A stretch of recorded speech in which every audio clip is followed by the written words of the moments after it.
What's up, everyone at Five Reasons? Christian Chase here, coming off a four-game series between the Miami Marlins and the Atlanta Braves, in which the Miami Marlins won 3 of the 4. And I got two really great guests here today. We got Alex. What's up, Alex? How you What's doing? up, everybody? I'm doing well, man. You know what? Today's game doesn't even bother me. Taking 3 out of 4 from the Braves, when's the last time we can say something like that? So I'm ready to rock and roll with you guys. All right, cool. What about you, Alejandro? How you doing, bud? I'm feeling great, man. It was a great series. It was exciting. Ronald Acuna was killing the Marlins, and the Marlins still won 3 out of 4 and almost got the sweep there in the last game as well. Too bad we couldn't have Jimmy Garcia to close it out today as well. But it was a great series overall. So I guess that's a good feeling. Besides that, we're going to face the Giants this weekend, and then the Baltimore Orioles, and then the Giants again. So we should get on a good roll coming forward. So hopefully they continue this same pace, right? Yeah, for sure. I mean, the Marlins scored a lot of runs in this past series, especially in comparison to what we saw in the first 7 games, right? I mean, the bats finally woke up, and not just in general, in key situations. Alex, what's your take on how the Marlins were finally able to break through with runners on base, with 2 outs, and in important situations like even today during the loss? That's what you mentioned right there. That's the difference between an average team and a team that's fighting for a playoff spot or a playoff team. Teams that can hit with runners in scoring position and with 2 outs. That's the key right there in this series. The Marlins scored a lot of their runs just like they did in 2020. In 2020, they scored 46% of their runs in 2020 with 2 outs. And they kind of carried that theme into this series, fighting with 2 outs, grinding out at bats, a lot of walks as well, which is something we did not see in the homestand. So pretty much just the offense coming alive and coming alive in key situations, because they were getting on base in the homestand. They just weren't getting that big hit, and they finally got that multiple times. So I'm really happy about that. Yeah, it was a great moment. What about you, Alejandro? What are your thoughts on the entire hitting coming together? Do you think this is sustainable? Do you think this will continue, or is it one time? Sometimes you feel like hitting it's like a group experience, right? Like once one guy starts hitting, you're like, okay, we're figuring it out. And I mean, look at Brian Anderson, look at Garrett Cooper, Jesus Aguilar continue on the same path, the same with starting Marte. But we're seeing, Jazz has had a great series as well. He was coming off hitting a homer from Jacob deGrom, and hit another huge shot in these games as well. So I mean, that's the team that's more like the team that we expected, I guess, right? Because the first couple of series was just so frustrating to see so many guys on base and not coming through almost any time. And it's just in this series was the exact opposite. The Marlins just destroyed the Braves bullpen this series. If you go through it, I mean, the Marlins were the ones struggling in the bullpen when we got to this series, and it was just the opposite. The Marlins just figured out a way of hitting the Braves' arms at the end of the games, and that's a good sign for the Marlins as well. So I don't know. I'm happy. I mean, we also got to see a couple of guys that may be getting more and more at bats, like John Birdie. He deserves to be getting more chances. Even Chad Wallach. I mean, with the way Alfaro's swinging the bat, I mean, might as well just have Chad Wallach there, because he's kind of hitting the ball so. So that's a little better than Alfaro is doing it right now. Yeah, I mean, the Marlins looked really solid over this series. I mean, regardless of how the Braves were playing coming in, right? Yeah. The Braves are the best team in the NL East on paper. And when everything is set in stone at the end of 162 games this year, I will bet money the Braves are on the top of the NL East and going and representing the NL East in the playoffs. And for them to go in and take 3 out of 4, even splitting a series in Atlanta this early in the season after a 1-6, 2-6 start is huge for this team. I know today was pretty demoralizing. You can sense it from Don Mattingly after the game. He was he definitely wasn't happy with the result, and I don't think anyone would be. Right. But if you're looking at it as a whole, the Marlins are playing great baseball, which is really, really great to see, especially going into 9 games against the Giants and Orioles, who, definitely aren't Braves or even Mets caliber teams. So I mean, maybe the Giants aren't awful, but the Orioles are not great. So it should The be. Giants got names, but they haven't produced since 2014. Like Brandon Belt, Evan Longoria, like they got names. They just a little over the hill by now. Yeah, they're nowhere near what the Marlins are expecting in the NL East. And Alejandro, you kind of touched on it with the catcher situation. Obviously, there's a lot of chatter that the Marlins should go out and get Wilson Contreras or just a replacement catcher.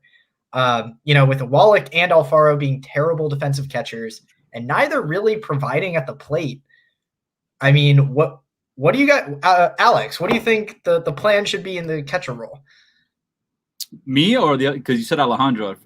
Well, he said it, but I'm asking you. Okay, you want me? All right. Well, I wanted Contreras. Like, who doesn't want Contreras? And the catching situation in the MLB is extremely hard right now because if you think about it, there's only probably a handful of catchers in all of baseball that are good. And then the rest is just kind of evened out. It just kind of like plateaus right after that. And the Marlins, unfortunately, aren't on the back end of that with their catching situation. And it's a shame because Alfaro was a very highly touted prospect in the Phillies organization. That was a big piece in that Real Muto trade. We need a catcher in return. We got their best, catching prospect. So you would expect some sort of talent coming with it. And he did show promise in his first couple of, his first season or so with the Marlins. Last season, he had a big drop-off defensively and offensively. So at this point, me personally, I would like to see Alfaro go, and get the nod because at the end of the day, he is your starter. You did not get Chad Wallach to be your starter. He's your backup. So I want to give Alfaro more reps. I want to see him get more reps because he is a better bat at the end of the day. Yeah, it's still early in the season, right? I mean, yeah. I guess from last season, we were all in a rush because it was only 60 games. For this one's a little different. And I know a lot of people was panicking because the team was not hitting the first couple of homestands, and then the pitching, the relief pitching was not working as well. So, but this is going to be a long season, so we have to be a little bit more patient than usual. And with the Alfaro thing, the bad thing is that he's not even being average right now because we expected a guy that was going to be maybe a little bit above average, and we're getting a guy that is really below average right now, and that's what should worry me a little bit more. So what I would think they can do, maybe give, instead of 1 or 2 days to Chad Wallach, maybe 3 or 4, and maybe split time there. But at the end of the day, he has to start hitting because the thing is, you're not going to have Alfaro there just to be on the bench because he's not a good defensive catcher. So if you're going to take him out of the lineup, you might end up just bringing Sandy Leon to be your backup catcher because he's better at doing that. So I don't know. I mean, I'm with Alex here. I want Alfaro to succeed, to be. I mean, he was in the middle of the lineup last year and this season before, so he should be that guy that is right there with Aguilar, Cooper in the middle of the lineup, right? That's what we expected from Alfaro. So that's what I would like to see, but I don't know how much more patience would the Marlins have with him.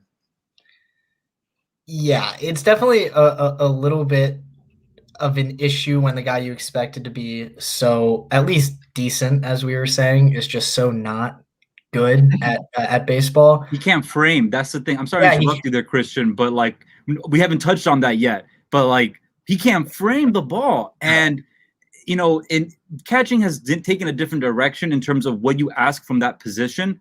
Let's go back 10, 15 years ago. You want your catcher to block balls, and to throw out guys. Now, the last 5 years, now we're looking at catchers and how well they can frame pitches. You always want a catcher that can frame well, obviously, but that's something that's been heightened even more in the last couple of seasons. And now Alfaro is not doing any of that. He's not framing, he's not catching, he's not blocking, and he's not throwing out runners. And so something's got to give. And Chad Wallach did get a base knock today. He did drive in an important run for this team, but it's something that we're not going to see a lot of, on a consistent basis from Chad Wallach. Let's be real here. Yeah, no, Chad Wallach is not going to be a consistent hitter. He never has been. I mean, last year he hit 227. I wouldn't doubt he hits below that this year. Framing is the most important part defensively of a catcher nowadays. I mean, the amount of runs you save as a good framer per, set 10 games compared to like Yadier Molina versus Jorge Alfaro, it's probably the difference of like 30 runs over the course of a season, which is a lot in baseball. And when you when Alfaro isn't producing at the plate either, it kind of creates an issue. And if I'm looking at the Marlins from like an outside point of view, if they're competing going into the All-Star break, going into the trade deadline, I would expect a move to be made, whether it be bringing Sandy Leon up or going out and getting another catcher. Because if you're competing, I don't think Alfaro or Wallach are the two guys you want behind the plate. I just don't think it's optimal. And I don't know why you would catch if you can't play defense. I feel like there's so many other positions to play. Be a Marcelo Zuna. Go out and play left with your noodle arm and just like be out there. It's so weird. You know, I was watching the game earlier today, and that earlier in the game, there was a play. Ozuna was throwing the ball to home, and he missed a relay man, and the ball just took like this roll to the plate. And it's shocking to see how when he was here in Miami, he had a cannon. Yeah. And in just a short amount of time, let's say 4 or 5 seasons, it's gone. It's gone. And he's an American League type of player now. And the Marlins should be an NL player because the DH should be a thing in the National League. And I think give it a year and he will be a DH and be, where he is supposed to be. But yeah, what are your guys' thoughts on Ronald Acuna Jr.? Just Alejandro, go first. I know that's just such a general question, but like it hit the brainwaves. I mean, the thing is, for fans that don't follow the Marlins, it's probably like, oh my God, he just killed this series. I mean, he's always done that against the Marlins. It's just we just didn't hit him this time. I guess we didn't have Ureña to kind of throw one really inside on him. I don't know. I mean, I think the Marlins tried everything. They pitch low inside, low outside, high inside. Off speed, fastball, lefties, righties. They threw a little bit of everything, and he just, every time he got it pretty well. So, there's not a lot more to do there. You can maybe walk him a little bit more. So instead of giving out doubles and home runs, you're just giving out a base. The thing is, after Acuna, you have Freddie Freeman hitting right after him, especially in the second part of the series because Albies was hitting there in the beginning of the series. So the thing is, you don't want to just give out a base, but I would understand if they just do it the next time they face the Braves because, at this point, I know the MVP is hitting right after him, but right now it looks like Ronald Acuna is the MVP, so you should treat him that way whenever we face him again. That's just how I feel about it. But other than that, just on the baseball side of things, they tried everything. That home run that he hit today, the last one, that pitch was way inside. It reminded me of a home run that Miguel Cabrera hit off, I think it was Phil Hughes with the Yankees, at a fastball that was way in, and I don't know how he just moved his hands inside and got to it real quick. And that's just, there's nothing you can do with those type of situations. What else can you do, Alex? It was a great pitch. When you go into a series, you get scouting reports on every player, all the pitchers and stuff like that. When you see Ronald Acuna, you see his scouting report, it's gonna be like you can't. There's no weakness. He has no flaws. There's nothing that you can do. And I was gonna mention the Trevor Rogers home run he hit today. That ball was way inside. He just twisted his hands and he turned on it and he barely got it out. But still, a home run's a home run, and that's on a very impressive pitch. Yeah. The way I would attack Acuna next time is just give him the Barry Bonds treatment. Walk him. You got to walk him sometimes, unfortunately, and it kind of takes away that competitive spirit from sports. Or hit him. Yeah, you save a couple pitches, I guess. Save the pitches. If we're playing, like 20 years ago, that's everyone's response. Yeah, just hit him. Just hit him. It's all good. Well, you can't do that today because you're just intentional walks anymore. So hitting him would actually be an extra pitch. So I guess the intentional walk is fine. You can't do 4 pitches anymore, right? Yeah. No, you just say walk and he goes. Yeah, but the thing is, you're not gonna walk him with men on first because that home run today came with just a man on first and and he was up. So Barry Bonds got walked, bases loaded. I know, but especially, look at the situation today. The Marlins were winning, 5-0, was it? Or 3-0? 3-0 at the time. 3-0. So, that's the type of a bad when you're like, okay, let's attack him and see what happens. Because the thing is, Trevor Rogers got him the first 2 times. He just, he hit one of those 3, and then that's it. Rogers got him twice. Acuna got him once. That's that's about that's how it's going to be. Yeah, I mean, he's him and Freddie Freeman. Whenever you have to go against those two guys to start a game, to end a game, things aren't going to go well. I mean, everyone put the spotlight on Ronald Acuna Jr. today, and he wasn't like 4 for 4 or anything, but that at bat by Freddie Freeman in the bottom of the 9th inning was one of the better at bats I've witnessed all season. Yeah. And that, like, there's a reason he's the MVP, and he was last year. That was a 10 pitch at bat where he continued to foul off good pitches by Dylan Floro and work a walk. Like that's not something anyone's normally doing. And even before that, the 3-run home run from Pablo Sandoval was huge for them too, because the Marlins were taking that game if that doesn't happen. It's just, I mean, bad luck, I guess, because the relief pitching, I know today it didn't work, but in the rest of the series, the Marlins pitching, especially the relief pitching, was actually pretty good. If you look at it, in the first couple of games, they only scored off Alcantara and Pablo Lopez, and not off the bullpen, which is something that we didn't see in the first couple of games. Even Anthony Bass looked a little better, not in the closer role. He's kind of like working out his stuff. I was looking at his stats, and he's really dominating righties. He's just struggling really bad against lefties. That's something that he has to figure out. But other than that, the Marlins bullpen, besides today's game, where they just wasted a good opportunity there to sweep the Braves, I mean, they look a little better, and that's a good sign, because that killed us in the first couple of games. I know we didn't hit the ball. The Marlins just almost didn't score in the first couple of games, but we also allowed a lot of runs coming from the bullpen, and that's something that we can't really afford, especially with the starting rotation. What we saw from Rogers today was really exciting. Really good. I mean, that's the fourth guy, or now that Eliezer is out, he might be the third.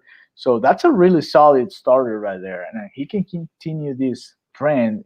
I mean, the Marlins are I mean, they found something there. We have to remember, remind people that the Marlins picked this guy with the first round pick. It's just he's not that famous as Sandy Alcantara, maybe because he came on the Marcelo Zuna trade, or Pablo Lopez because he's been with the team, with the rotation for a couple of years now. But these guys are first round picks, so this is an exciting pitcher to go watch at not Marlins Park, Lone Depot Park, whenever you get a chance. Yeah, the Marlins rotation is looking good. With Trevor Rogers being as good as he's been this year, or at least in his last 2 starts, his first one wasn't great until he settled in. That first inning, that was it? Yeah, that was it. I mean, the next 3 innings were fine. So, I mean, when Sixto comes up, this rotation is going to be dominant. Duvall, Marte, Jazz. And also, the lineup is going to be pretty excellent as well. I mean, you have Adam Duvall, who, when he gets hot, can carry an offense. He can hit at Truist Park, that's for sure. We don't know anywhere else. Yeah. Once he figures it out everywhere else, that dude can carry. Well, we are going to San Francisco. He did play there as well. Did he play in San Francisco? He got drafted by them. Oh, okay. I thought he played by the Reds. He played with the Reds too, and that's with the Reds as well. Okay. So yeah, hopefully he can continue that trend, because that was just awesome. That game with the 7 RBIs was just impressive. Yeah, I'm excited to see how that all turns out. My final question for you guys, because we've seen it in the last 4 games, we've seen it the entire year. We'll start with Alex. What do you think the cap is for Jazz Chisholm? Are we talking superstar? Or are we talking, good above average player? What are you thinking? I think, it's so hard. It's been like a week and a half. Like, honestly, like, he's like on the minor leagues, he showed promise. He had a lot of power. Definitely knew how to pull the ball for sure. I like the double he had today going opposite field. Like, he has power, and he doesn't look like the type of person that would have that type of pop in his bat, but even before his performance the first week and a half of the season, I've always projected him to be a starting caliber middle infielder, kind of a Luis Castillo. He's not extremely flashy, not the greatest second baseman in the league either, but he's up there. Like, he's a solid, respectable player that can play day to day in professional baseball. But, maybe I'm wrong, and I hope he proves me wrong, because the Marlins need that. The Marlins need one of these guys, one of these young guys, to blossom and become one of the offensive faces. We got faces on pitching already. The Marlins need a face for that lineup, because Corey Dickerson's not going to be here for long. Neither is Aguilar. Neither is Cooper, for that matter. Cooper's already in his late 20s, or pretty pushing 30. Yeah. So we need one of these young guys to really elevate their game, to elevate this team in general for the next wave of talent. And I think Jazz is going to be spearheading that. Yeah, the thing with Jazz, I think, we get excited because he's also that type of player that can steal a base, maybe make a great play. I mean, he's been better. If we compare him with the Isan Diaz games that we had in these past couple of seasons, I mean, he's better on defense. We see him, and even when they play in the shift and he ends up in the shortstop, we can see that he's a natural shortstop. He played at shortstop today, and he looks perfect there. So we know that we have the shortstop for the future there. The thing is, and I was looking at his stats right now to get a feeling for it. He's hitting 258, so it's not like he's crushing the ball. He right was now. At 276 prior to his there you go. So there you go. So he was pretty good. He's also hitting the ball very hard. He is one of the highest barrel percentages in the league right now. Yeah. So what I'm going to, what I'm trying to focus on here is he's not hitting 500 right now. It's the thing is, he's exciting. He's a young guy. He runs the bases pretty well. We saw him get into third on a triple. That was really exciting. And he hit a couple of homers already that have been really impressive. Hopefully he can continue that trend. The thing is, I don't want to get too excited because that happened also with Isan Diaz. He hit that home run against Jacob deGrom. We all thought, okay, we have the second baseman of the future. Maybe the next Robinson Cano is here, and he's going to hit 30 homers for the Marlins, and then you know what happened already. So I don't know. I'm excited to see this guy. I want to see John Berry getting a lot of more at bats as well. I don't know if maybe Brian Anderson or Miguel Rojas have to rotate a little bit more. But I like the way Mattingly is doing so far. I guess everybody's getting a chance. Even Berry is getting some shots. Brinson's not there anymore, so thank God. You guys said it the same time. Yeah, McNary Sierra is getting his pinch hit at bats, but they're not really. He's just there for the base runner. Yeah. You know what I think? Oh, were you going to say, Alejandro? No, go ahead. No, talking about defensive alignments with John Birdie, and because upgrading defensively, because Cooper, like you said, he's kind of a liability on the outfield. Yeah, Anderson can definitely play the outfield, so I think that maybe Mattingly can do something like this in the future. Is put Birdie to third base. Yeah, and plug Brian Anderson in right field because he has a lot of experience already playing in Marlins Park in right field. And Birdie, you can plug and play him. He's a ball player. And that's a movement that the Marlins might think about in the future as well because, Brian Anderson played in right field very well, like you said. And if you're in the market for a power third baseman, why not? Go get him. Yeah. Go get that guy and give the Marlins a shot. Or maybe if Isan Diaz comes up and maybe he can play third base. I don't know. And that could be an option too, to have the three guys there, Rojas, Chisholm, and also Diaz there. So I don't know. That's the good thing about these type of players that can play different positions, right? Because even Duvall, we know Duvall, Marte, and Cooper, the three outfielders are playing, or even Dickerson. Those four guys, they're not going to be here 1, 2, 3 years from now. So might as well just enjoy them while they're here. But we know that's not the plan for the future, right? They're not a central part of the future. Yeah. But guys like Jazz Chisholm, they are. My thoughts on Jazz Chisholm: I think the floor is an everyday shortstop in the major leagues. Nothing too special. And I think ceiling, I'm not going to go crazy and be like Barry Bonds or Ken Griffey Jr. Brandon Crawford could be a good ceiling. But my ceiling is prime Hanley. I think ceiling, you can look at it. I think that's the highest we'll see him get at the peak. But I think he'll find himself somewhere in the middle there, which is really all the Marlins need with the pitching that they have. But that's all I got for tonight. Thanks, guys, for coming on. And I want to remind everyone watching that with the Marlins finally scoring runs now, the best thing that goes with a Marlins score is a Marlins lager from Biscayne Bay Brewing. I cannot legally drink it, but my dad went to a Marlins game. There you go. Here's the picture of him drinking a Biscayne Bay Brewing Marlins Lager. He really, really enjoyed it. And there you go. I think you guys would love it too. So remember, the official sponsor of Marlins on Tap. Alex, Alejandro, thanks for coming on. It's been a blast per usual. We'll be back next week with some more Marlins stuff. Thanks everyone for watching, and we'll see you soon. Go Marlins.